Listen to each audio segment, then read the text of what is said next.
Hi everyone, I am Srishti. I'm going to explain the project scope change control process. So it means monitoring the status of the project and managing the changes made to the scope baseline.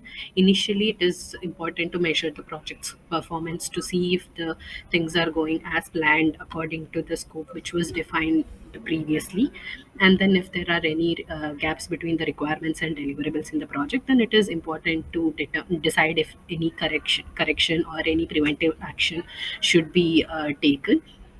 So we can follow a structured approach such as forming a work breakdown structure, and then which will help us to fix and manage the changes and get back on the scope baseline track.